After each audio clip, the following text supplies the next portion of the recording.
the right people and resources. My sincere hope is that somebody in this room could take this on and multiply it.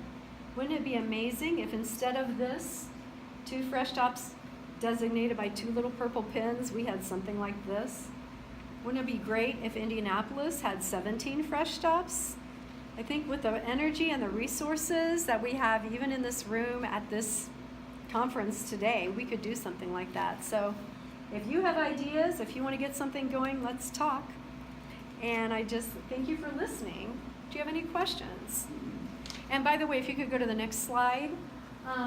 If you want more information, we've got a Facebook page, or you could just go to our website at freshstop.org. Yeah. What was it like starting up? Did you need a lot of initial capital and resources to get it going? We didn't need capital. No. Didn't need capital to get it going, so we started it as just a self-propelled kind of a program, money in, money out. So yeah, that worked out great. As we lost fresh bucks and as we got ideas about the chef and giving away things, then, but I've had people just come up to me, like, I'd like to donate $500. I haven't actually asked people for money, and I haven't needed a lot of money. Like going into this year, I had $2,000 to work with. So yeah. You mentioned reaching out to the surrounding neighborhood. You mentioned flyers. How do you, are you taking it door to door, or how are you communicating and inviting the neighbors in? We need to do more. The thing that has worked the best is doing outreach through programs at TAB already. This is such an unusual concept. I'll talk to people and they'll be like, oh, that sounds cool. Then they'll put the brochure away and they won't ever try it. They won't go on the website. So I think through people who already trust my church, who are already involved in our rec program, we have a meeting on Thursday nights it used to be called Circles Out of Poverty, which is more descriptive of what they do, but I go to their meetings and take their SNAP payments there. But like the little flyers we put on cars, just in the parking lot at church. Okay, just at your parking lot?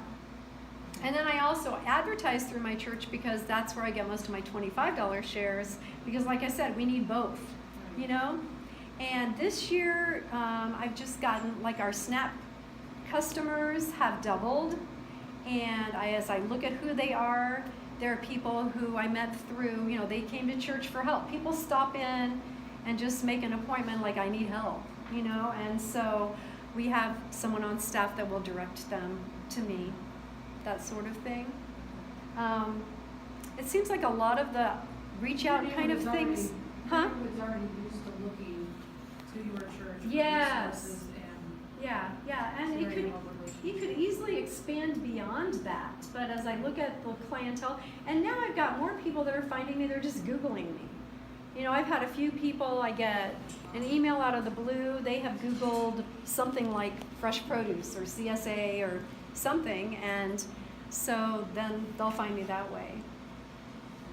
Yeah, so those are the ways that I think people have found out about it. But I always feel like that's, we could serve so many more people if they just knew about it, And it's a lot of fun, just every couple weeks to get a big bag of produce, and you just go home like, what am I going to do with this? And you're eating so healthy. Yeah. We get a lot of requests for food demonstrations and things like that. What does it cost to bring in a chef to do what you're doing? We pay him $50, and he stays for about an hour. Seems about right. He thought that was fair, and yeah. Do you send him like the list of the produce you're going to have available for I him? do. I send it to him on Wednesday, but so the guy we ended up with that comes the most works for my church, and he'll just like come and like look at the produce and go, well, I was thinking maybe I'd do a pesto, and he doesn't really care. Other people really want to know ahead of time, but the guy that we use the most that you saw, he just like that morning just kind of throws it all together. And because it's his kitchen, I think too, he's got stuff in the kitchen that he can use. So that's worked out great. We just got him this year. Yeah. You started as as a church, Yeah. and the people in the church already have a relationship, they kind of know you and trust you, Yeah. and things like that. You know, and that might be a good place to start in these other 17 places, but have you thought about other organizations or other ways that you'd start out at a place of trust Right. that might work? Yeah, and I've thought about, because I started at my church full of people who can pretty much pay at $25, our thrust and our challenge has been, where do we find the people that need the help? Because, it's kind of stupid to do this if we're not involving getting the people that need the help. So yeah, in Louisville, the Fresh Stops began out of a need in a neighborhood, and people came together to meet. It's like, we don't have anywhere to buy our groceries, we need to do something different. And so they came together and they formed their Fresh Stop, and then their challenge was, where do we get the people to pay $25? So the person that headed up that said, I eventually went to my synagogue and started getting people involved. I would guess, is anybody here from KI? Mimi was sitting here for a second, but I'm fairly familiar with theirs. Theirs was in response to the Double Eight's closing, and so Yeah. it was more the second example that you were showing. And I Right. believe they had more the second problem of getting more full price share people in. yeah. But yeah, what were you going to ask about it? Sorry. Well, yeah, basically, my understanding, as I was watching KI get going, is it was a community of more like, we need this, kind of like in Louisville, and I don't know if it's been a hard, kind of a challenge to get the $25 shares or not. And they actually, like, we do it by income level. KI does it by like age, right? If you are on Medicare or something like that, if you're a senior citizen, then you pay less for your share, and then, or if you're on SNAP, then you pay the $6 amount. So kind of different model, but same concept. Having people pay different amounts for the same food is really what makes it happen. Yeah. So in Cleveland, and where they have multiple Fresh Shops, do they work as like a cooperative or as one nonprofit, or are they all independently managed? What I stops? saw, I'm not as familiar with Cleveland, but looking on the website and Louisville, there's a nonprofit that runs everything, that's over everything. Like right now, we have two separate kind of things going. Yeah. And at KI, they've got some people on staff who can do this. At my church, it's just volunteers. It just makes me wonder, like, if it was a collaborative with multiple spots, if you had as many people who wanted to pay $25, that you could fill your whole pantry, and then KI had Yeah, none. yeah. Like, if working together, you're actually completing the whole cycle by filling. So I'm wondering, like, would there be benefit in creating Yeah. community and Yeah. the group ones and group threes, so Yeah. that they all kind of benefit each Yeah. other? Yeah, and so Cleveland and Louisville, there is now a nonprofit. Louisville's called New Roots. Cleveland is something else. But what I saw, Cleveland is so cool. You go on the website, you can choose. They have a Fresh Stop every day of the week somewhere in the city. So between their 17 locations, maybe each location has one every 2 weeks or 3 weeks. So you just sign up, like, I want to pick up on Wednesday, And it's almost sounded like, I don't know what the times were, but you can choose Wednesday, Saturday, Sunday, and do it that way, which would be amazing. What would you say your growth number of participants would be at the beginning, and then as you've gone along? Has it changed or has it increased? How monitor your growth? For 2 years, we had a relationship with the Indianapolis Urban League, and they had a grant and they gave away shares. So they gave away 20 shares last year and the year before. So, it looked like we were really growing, but now we're not working with them this year, and so we're back at, I'd say this year about 42 shares. It has been our average. The first year that we started, it was 30.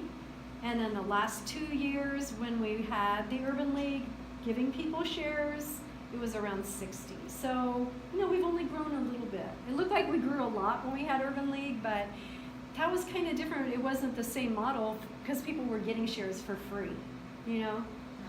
And this is kind of different because people are actually paying according to what they can pay, and then they come and pick up their shares. Another problem with the Urban League was, you know, they'd have people that wouldn't come and pick it up. Hadn't cost them anything, so then they had to figure out what to do with it.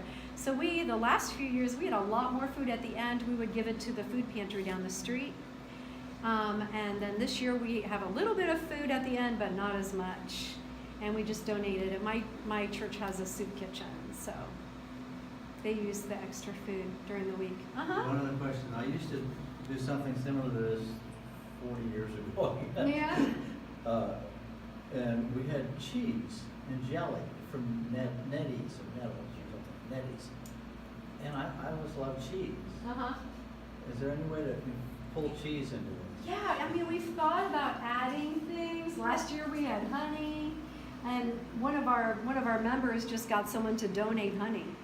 So that's one of the ways that we raised money for the meat, is we sold the honey, and then that went into, like, you know, what we were using to subsidize the meat.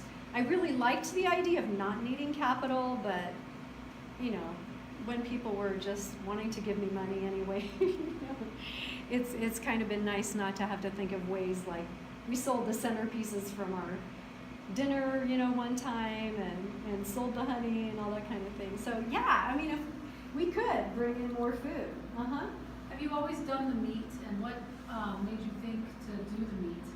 Actually, because I'm just used to seeing vegetables. I know. Is the meat separate, Separate. or part of it? It's Okay. just separate, yeah. So it's just kind of an add-on thing. I think because I got excited about grass-fed beef, to me it tastes so much better. I'm older than most of you guys, but when I had my first grass-fed hamburger, I'm like, oh my gosh, this is what hamburger used to taste like. And no wonder I started hating beef. It started tasting yucky. And then you read about it and you realize that when the cows are eating what they're supposed to eat, the meat it's higher in omega-3 fatty acids, and it's better for you. Plus, they're treated more humanely. They don't need antibiotics because they're not getting sick, and they're not eating the corn that's been raised with pesticides. That's becomes part of the meat. And so I just started thinking, we're providing fresh produce, but what about meat? And especially like the lower income group of folks are much more into gotta have the meat. If you look at, there's a lot of people going to plant-based diets, vegans, vegetarians. They're really not, not the people who are buying my $6 and $12 shares. So I thought I want to provide the kind of meat for them that I'm buying too. I'm sort of giving them a better diet, but really, if you get the meat and you get the produce, you really could live off of that. You could. But that's kind of how we got going. So I just thought I found a place where I could buy it in bulk and, get a better price, and just kind of brought it down to where I thought it would be affordable. It seems like people will buy hamburger and stew meat for $3 a pound. And then I know that they're also getting some healthy meat too. So thanks, you guys, and thanks for sticking around. It's been a long day. It's been a fun day, but I really appreciate it. And like I said, if you want more information, that's where to go.